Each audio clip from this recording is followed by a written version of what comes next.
From Nairobi to Zanzibar, an East African adventure. 1. Nairobi. I arrive in Nairobi, Kenya at the beginning of August, having spent almost 2 months in South Africa. I am in my first new African country in 6 years, Zimbabwe being the last new country 6 years earlier. I'll add Kenya and Tanzania on this trip, making my African total 6 countries, which have also included Namibia and Botswana. I arrive in Nairobi with only one backpack. I bought so many books during my time in South Africa that I sent one back to Johannesburg with friends to retrieve it at the end of the trip. When I arrive in Nairobi, I shed jacket, then fleece, then sweater. The South African winter melts out of me. The taxi driver, Sebastian, makes his way through dust down busy roads. I ask him questions of Kenya. He talks of government corruption and quiet dreams of taxi drivers in clean white shirts. Rush hour traffic looks different here. Trucks and cars groan. People drag makeshift wagons piled with wood. Young boys with sticks shoe cattle. The heavy sun shapes us with sticky, honey-drenched fingers. I find myself thinking about 1998 and the bombings of the U.S. embassies. Nairobi in Dar in smoke, while I read Tennyson in South Africa. I'm staying at the Heron Hotel in Nairobi, quite a splurge as I'm used to backpackers' hostels. When I found out my safari would have leave from here, I decided it's an easy option. At the hotel, I am unprepared for the speech. Don't walk alone. Don't carry anything with you, not even a passport. Use the safe for valuables. I realize that I've come to Nairobi entirely unprepared, naive. My usual research mode had been turned off, replaced with the nonchalant, I know Africa, I know African cities. Nairobi's going to be just like Cape Town or Joburg. Disarmed, camera and money belt locked away, I feel lighter, but like I'm forgetting something. The mosquito net hangs knotted above the bed, and I want to let it down, step in, sleep through the anxiety I'm starting to feel. But here in Kenya, the day is warm. I return to the hotel lobby, sit in the restaurant, and send emails. I wait for 5 p.m., wait so it's not too early for dinner. I sit among strangers and eat my dinner, reading my book and journaling. These are the early days of cell phones, and I can only text friends in South Africa. After dinner, I return to my room. The mosquito net unfurls in a romantic tumble, and I tuck in the corners. In expectation of this journey, I've brought the book out of Africa, and I finished reading it in Nairobi, where Isaac Dinesen, also known as Karen Blixen, once lived. I watch a Schwarzenegger movie, one of the Terminators, I think, 3 days before my overland tour starts. I am on anti-malarial medicine, Lariam this time, but tonight no hallucinogenic dreams. I am just paranoia side effects, buzzing, malarial fever, delirium, and dying. I slink out of the net for the bathroom. The next morning, with a little money in my pocket, camera still quarantined, I leave the hotel. I walk fast at first. I'm annoyed at myself for following the 3 white backpackers in front of me. I am in Nairobi without a guidebook, but Nairobi is not London, not Chicago, not Cape Town. I slow down. The museum is closed for renovations, the roads full and noisy. This is the Kenya I am learning. The scent of wood burning in houses, the crowds of people waiting for bulging minibuses, the anti-corruption agency on the corner, the boy with branches strapped to his back and his 3-cow herd, the women dressed in starched skirts and blouses in bright colors, hair tied in matching scarves. People are heading to Saturday church services and are dressed smartly. I look shabby in my gym shoes and jeans. I do not want the paranoia, the fear, the hyper-caution, but I have them. The guidebooks, my safari company, and the hotel staff all give warnings about night robbery.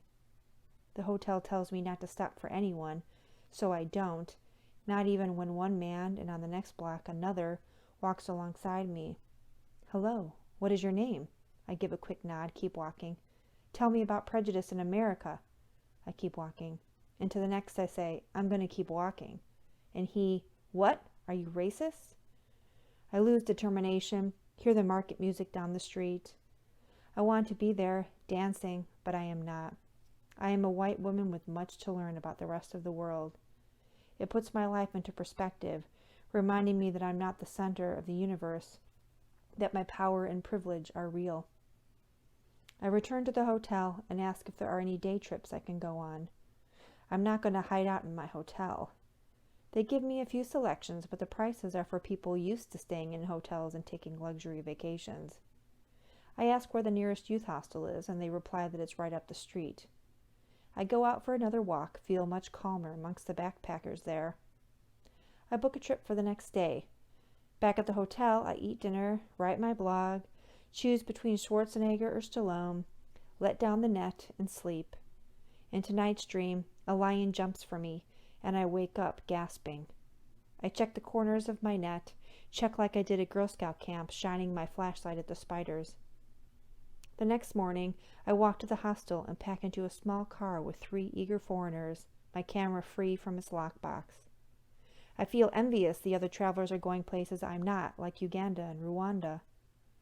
Our first stop is the Sheldrick Wildlife Trust, which rescues baby elephants, black rhino, and other wildlife orphans, rehabilitates and cares for them, then reintroduces them back into the wild.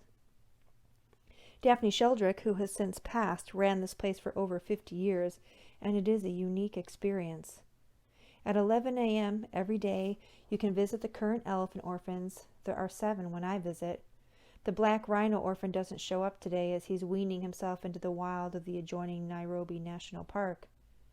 At 11 a.m., the elephants return to the park with their caretakers, drink 3 bottles of milk, and socialize with each other and people. The elephants are all younger than 2 years old. They are released around 2 years, and they take my breath away. We touch their rough, hairy skin, their coarse ears, and watch them play for an hour. We are reassured the interaction with the elephants doesn't hurt them when they are released into the wild.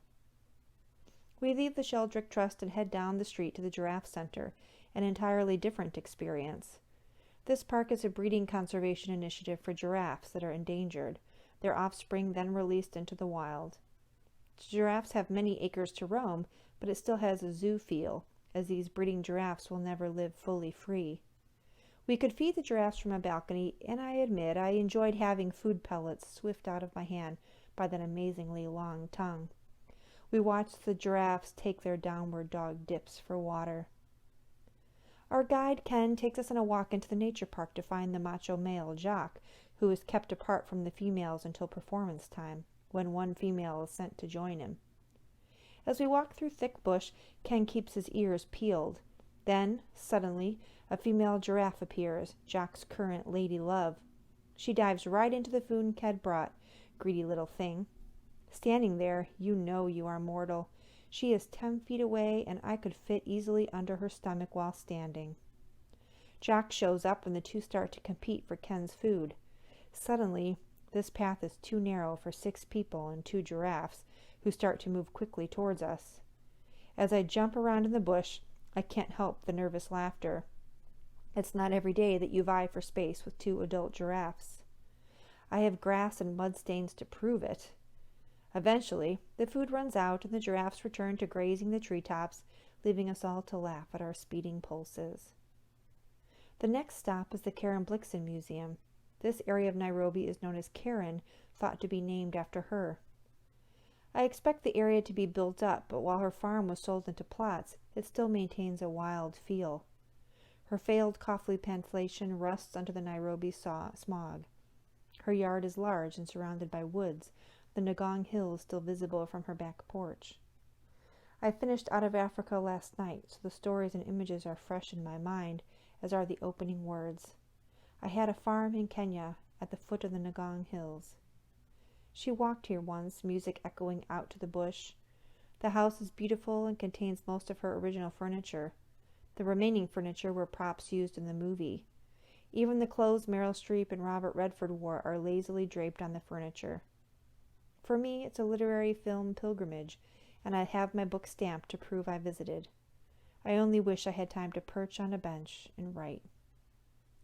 Our final stop of the day is Kazuri Beads, a women's bead cooperative, where even on a Sunday, 100 women work molding clay beads and pottery.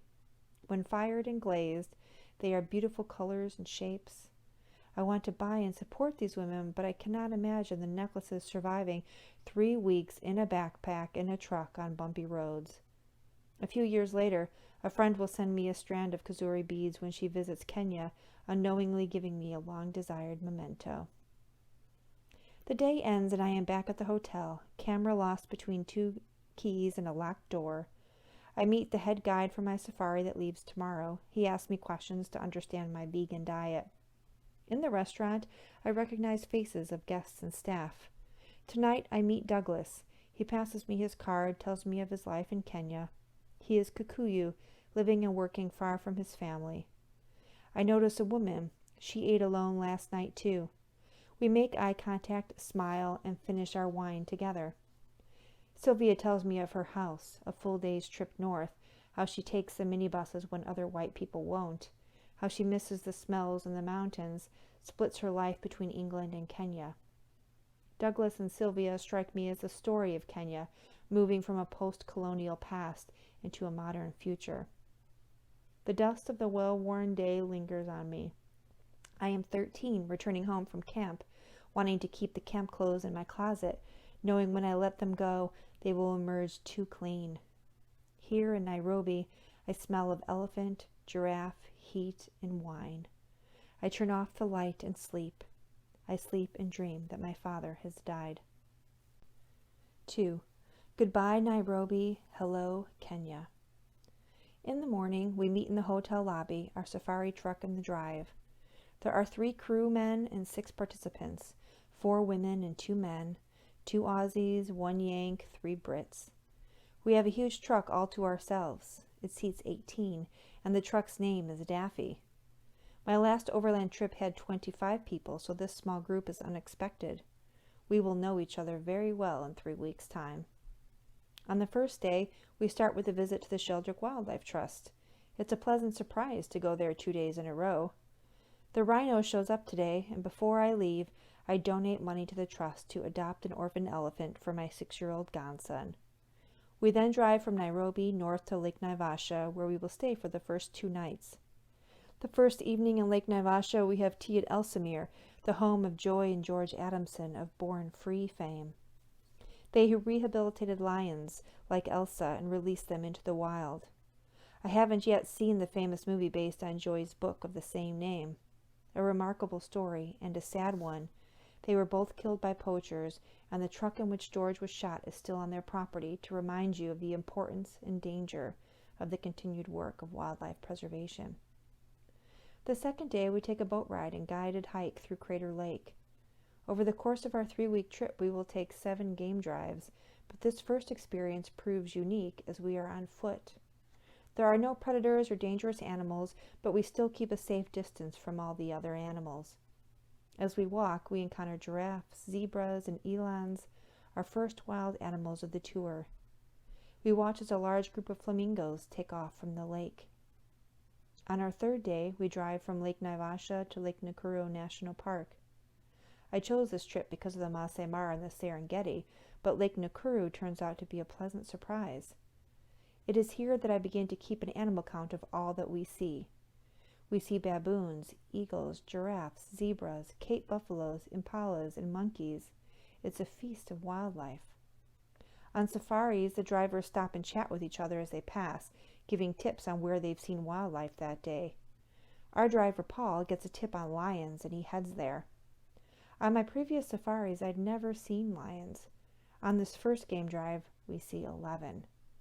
As is also common, when you find wildlife, you also find several other trucks congregating. The lions lounge in a tree, some in the grass below, basking in the sun. Paul maneuvers Daffy to get closer. Luckily, our truck is taller than the surrounding jeeps. We sit there, looking eye to eye with the females on the limbs. I'll never forget the lioness staring at me between the branches. As I take her photo, I don't use my full zoom because she is that close.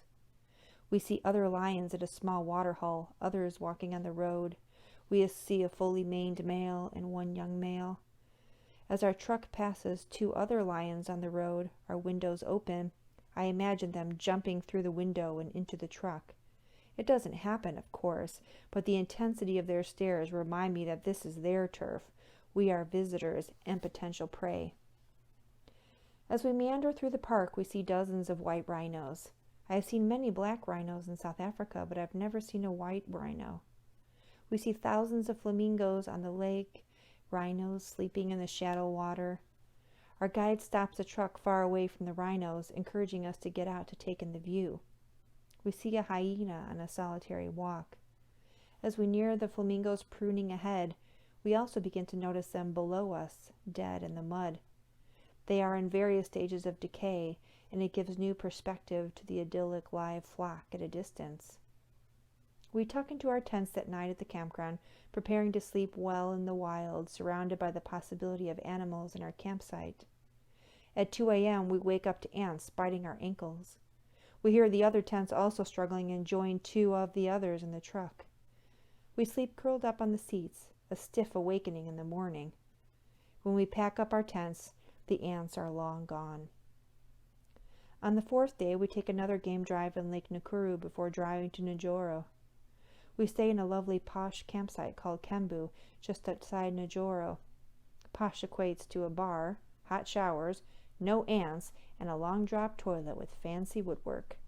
We all soak up this campsite. I take a walk through the farm where they have horses, cows, and the Kanana Knitters, a women's knitting co-op. On the 5th day, Paul drives us from Njoro to the Masai Mara Game Reserve. He has to stand up to push the clutch. It's that heavy. He is a skinny guy, but he's strong, maneuvering the truck around potholes on the entire drive. After 12 hours, we drive into the Mara as the sun sets. We pass thousands of wildebeest migrating and lions beginning their evening stalking. We are running late, so we can't follow them. 4 Masai men greet us at our campsite and help us set up camp. They then sing us a welcome song and sit around the campfire with us. Their music is a welcome relief from the dated cassettes and our iPod tracks. Wrapped in their red blankets, they are regal. They still check their wristwatches and cell phones, modern civilization mixing with traditional. When my tent mate wakes me in the middle of the night, I walk with her to the latrine. The Maasai guard stands still in the night, protective and quiet. They sit at our campfire when we emerge again in the morning. You see the Masai Mara National Reserve on the Discovery Channel, in National Geographic, and other travel magazines, and in photography books. To be here in person is glorious, a bucket list destination. That morning, we take a game drive from sunrise to sunset. The wildebeest are abundant, having just crossed the river to get to the grass in the Mara. Thousands of them walk in lines and stand in herds. We see zebras, giraffes, hippos, impalas, hartebeests, elephants, Thompson's gazelles, and a few lazing lions. Vultures eat a wildebeest carcass. Paul stops the truck by a quiet place along the river. A large hippo skeleton whitens in the hot sun. We notice a crocodile hovering along the bank of the river, waiting to catch an animal as they cross.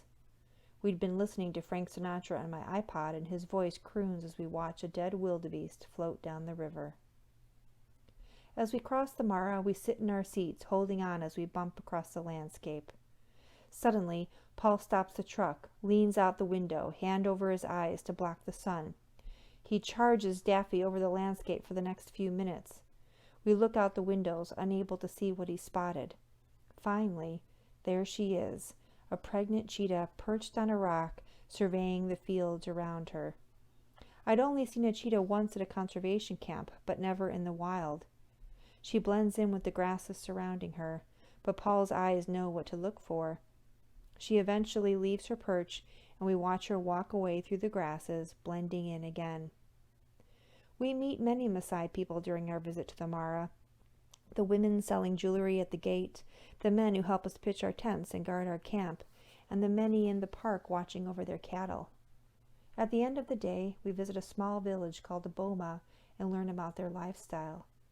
While it feels slightly forced, it is worthwhile just the same. They show us how they start their fires, rubbing their sticks together. They let us into their homes, small huts that provide a cool relief from the sun. They talk about their traditions and show us a traditional dance, where all the men try to jump the highest. They are graceful and full of humor. Even though our visit to the Mara is short, only 24 hours, it fills me. The rolling grass hills, the blue sky, the herds of animals, the acacia trees, the friendly people. I've been to the Mara. This time next week, I can say I've been to the Serengeti too. I write in my journal, does it get better than this? When we wake up on day 7, we leave the Masai Mara and head to Narok. On day 8, we drive to Kisii, a sound in the western part of Kenya. After a week, I am tiring of Moses' food, as he's been serving me baked beans twice a day. I know that it's still food and should be enough, but I yearn for veggies. Luckily, the 5 other group members also want their carnivorous meals diversified. We tell our crew that we'd like to stop and try local food for lunch, and they find a cafe for us. We stop at a small one-room cafe, which is called a hotel, and we sit with a few local men who are eating. Eugene translates for us and tells us what we can order. He then points to me and tells the woman in Swahili that I don't eat meat. Both she and the men begin to laugh. They bring me delicious vegan beans cooked with spices. For the rest of the trip, the food begins to improve as we encourage more veggies and other protein sources. There are a few dinners that make me sigh in appreciation. I'm educating everyone on what this vegan thing is.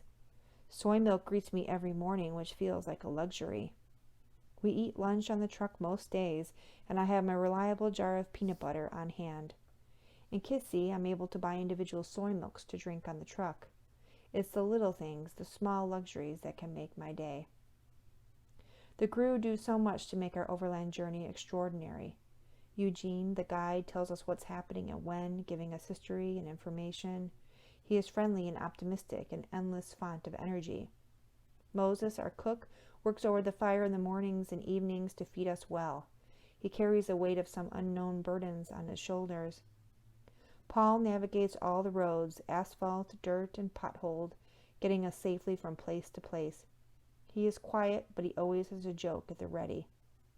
We 6 participants don't expect to be waited on, and we help with food prep, setting up tents, cleaning the truck, helping with dishes. We all get along well, our small little group making it from place to place together. 3. Tanzania. On our 8th day, we drive from Kisii, Kenya, across the border to Lamadi, Tanzania, on Lake Victoria. We walk through the town and down to the lake.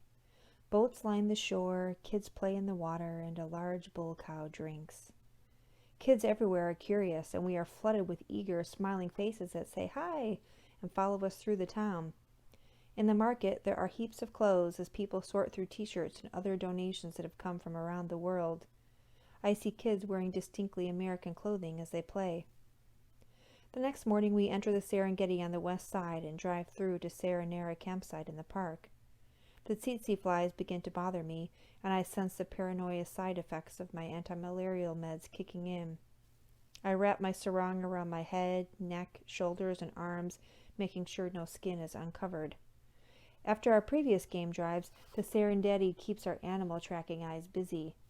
The landscape appeals to me, long rolling hills of green gold grass. The wildlife is scarce, but it's beautiful.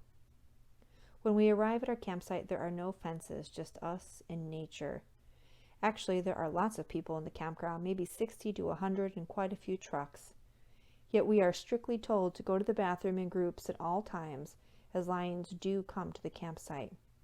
We walk as a group to the restrooms, taking turns going in and brushing our teeth. We keep our flashlights shining into the grass, looking for the lights to reflect off eyes.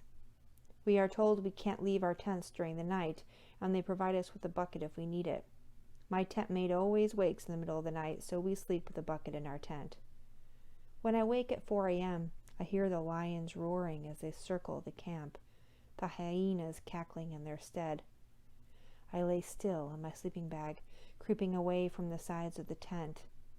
I have my period and suddenly worry that they can smell me, that I am a target. It's been a while since I felt that combination of fear and excitement. When I hear our crew starting breakfast, I begin to move. They let us know it's time to come out of our tents, eat breakfast, and prepare for our morning game drive. Our animal sightings are again smaller than at the Mara, but we finally see a leopard. Paul takes us to the group of jeeps stopped near a tree. We see the leopard lounging in the shade, but he gets up to explore. We follow the tail through the grass, then around a log, then out in the open, under one of the jeeps, over a field, and up into the tree. It stretches out, making the perfect picture. It soon meanders back down and returns to lazing in the soft grass. We see a hot air balloon glide over the landscape. We pass a solitary lioness out for a stroll in the dirt road. Another lion lounges in the grass. Once we spot the lions, there's no getting off the truck. When one of the other women has to pee, the guides pass her a bucket, turn up the music, and we all face front and belt out the lyrics while laughing. When we make it to the exit gate, we all dash to the latrines, which are the dirtiest I've ever seen, and that's saying a lot from this Girl Scout camper. As we exit the park, our pass again only good for 24 hours, I know I'd like to return to the Serengeti someday to see more of it.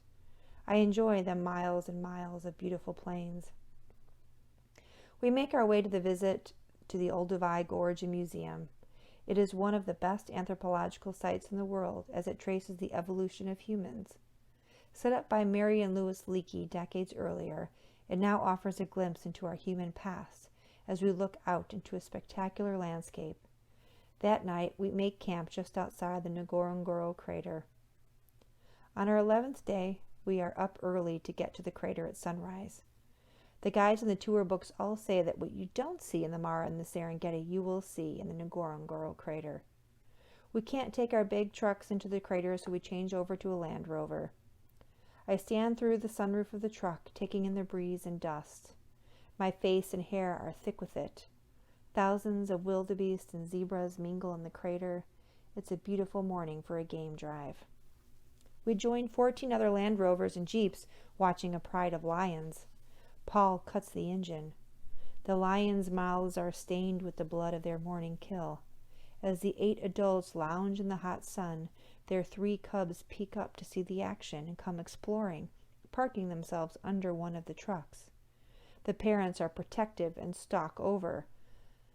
The male lion finds a good spot of shade and slumps along the tire. A female does the same on our truck. The cubs come visit and get a cleaning. Just looking down at them is inspiring and intimidating. The cubs soften your heart, but the adults make you wary. We watch them, waiting for them to move for what feels like an hour, and soon the drivers are antsy to keep going. They turn on the trucks one by one, and finally the lion parents get up and stretch, the cubs bounding away after them.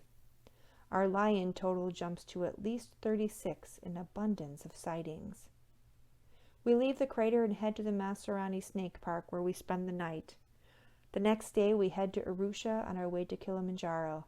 In Arusha we lose 2 of our fellow participants as 2 women return to the UK. The 4 of us and our 3 crew head to Marangu at the foot of Kilimanjaro, where we will spend 2 nights. The next day we have a choice in Marangu: hike to the base of Kilimanjaro or take a cultural tour. I don't feel quite prepared to do a serious hike, so I opt for the cultural tour to learn about the Chaga culture and lifestyle. Our guide first takes us through the forest, where they grow coffee, sweet bananas, plantains, and herbs. In one cluster of homes, harvested corn dries on the corrugated tin roof, and adults pound the already dried corn. I have a go pounding the corn, and it is strenuous work. We walk through both traditional and modern houses. In one house, they keep their cow inside so it doesn't tramp through the coffee trees. I touch the soft skin of the cow's head and feel sad. My vegan sensibility is trying to be mindful of this different culture and lifestyle.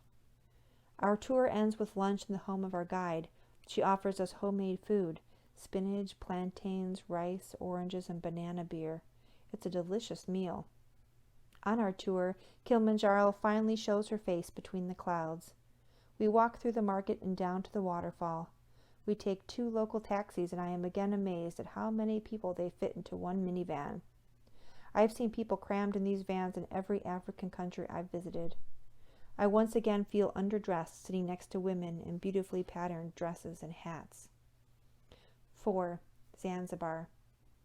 The next 2 days are travel days as we make our way to Dar es Salaam and Zanzibar. Dar is the urban shock after weeks in parks and on long, endless roads. We spend the night at a campground overlooking the water. The next morning we take the ferry over to Stone Town, Zanzibar. We're given a few hours to walk around the town before meeting back up again. I cannot stop taking photos as Stone Town is an interesting city full of different architectural influences, Christian, Muslim, and Indian. We try to eat at the Freddie Mercury restaurant, but they don't have any food ready as it's the lunch-dinner lull. So we eat at a gorgeous Indian restaurant. We meet up with the rest of the group at a local hotel bar for sundowners. As the sun sets, a dhow, a local wooden sailboat, passes in front of the sun. It's a perfect picture postcard moment. We walk through the evening market, which is full of stalls cooking fresh seafood for dinner. My fellow participants enjoy kebabs of all varieties of seafood. I drink fresh chai, sprigs of herbs flavoring the tea. Zanzibar made its name from two things, the slave trade and spices. The next morning we visit the slave market. We sit in one of the rooms where 75 women and children were kept for 3 days without food and water. A statue in the market reminds us of the horrors the slave trade inflicted on millions of people over centuries. Contemplative, we then head to Spice Country for a tour. We smell and taste Zanzibar spices: ginger, cardamom, cinnamon, turmeric, lemongrass, vanilla, lipstick spice. The tour guide climbs a tall palm tree and brings down a fresh coconut for us to try. Our guides then drive us to Kendwa Rocks, where we will spend the final 3 nights of our tour. Paul and Moses left us in Dar, but Eugene will stay at the lodge in case we need anything. It's refreshing to be out of the large truck. The roads in Kenya and Tanzania, but especially Kenya, leave me with bruises. Knowing we had long drives, I brought a neck pillow. However, I soon learned not to sleep on the truck during long drives because there was always the need to brace yourself for unexpected potholes. Our driver, Paul, did such a magnificent job keeping us in our truck happy that there wasn't much to complain about. We check into our room, 2 4-poster beds with mosquito nets hanging in a knot from the ceiling, waiting for us to tumble them down at night. I've never taken a beach holiday, and this has all the fixings: turquoise sea, sand in every crevice, tropical drinks, massive amounts of sunblock, and gorgeous weather. There are a few restaurants up and down the beach. We start with dinner at our own lodge's restaurant, and the veggie curry brings my mouth alive. The veggie curry becomes my Zanzibar staple. We all decide to do snorkeling the next day. I'm a notoriously poor water traveler due to seasickness, but I'm eager to give it a try. It is a disaster. The driver keeps stopping the boat, and we rock and lull to the smell of petrol and water pooling in the bottom of the boat. I manage not to be sick, but others succumb. The water is full of jellyfish, the non-stinging variety, but we still can't snorkel. When we get back, Eugene asks how it went and is not pleased at our discomfort. He asks us if we'd be willing to try again tomorrow, and he promises to book us a better experience. We spend the rest of the day on the beach.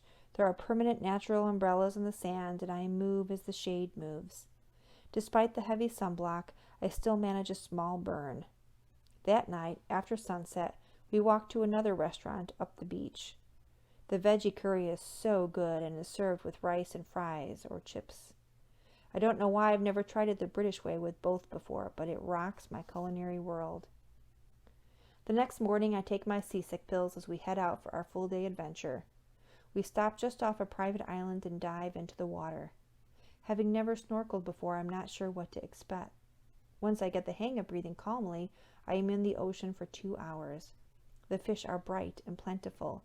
We see clownfish, zebrafish, cucumberfish, and lots of multicolored ones with names I don't learn. The coral proves my favorite thing with their abundance of colors. I wish I had an underwater camera for this experience, but the feeling of awe never leaves me. Snorkeling off Zanzibar proves a pivotal life experience.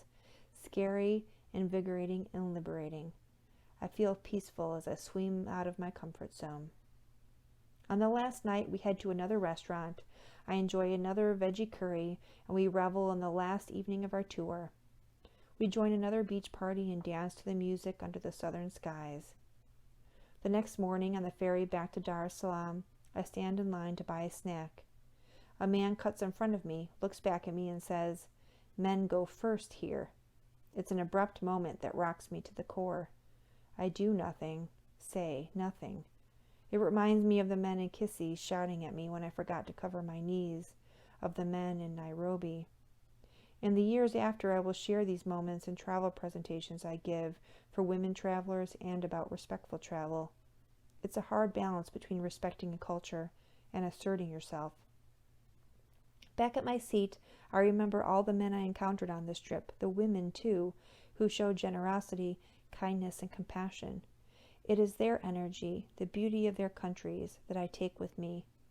That and the 1,600 photos, digital and film, that I carry home in my backpack. As I sit in the Dar airport for my flight to Johannesburg, a woman asks me to complete a tourist survey. I tell her the few frustrating things and the many amazing experiences. I express my desire to someday return, spending more time in the parks, visiting parts of the countries I haven't seen. That's how travel fuels me. A trip opens up my worldview, leaving me eager to experience more, to return, to plan the next adventure.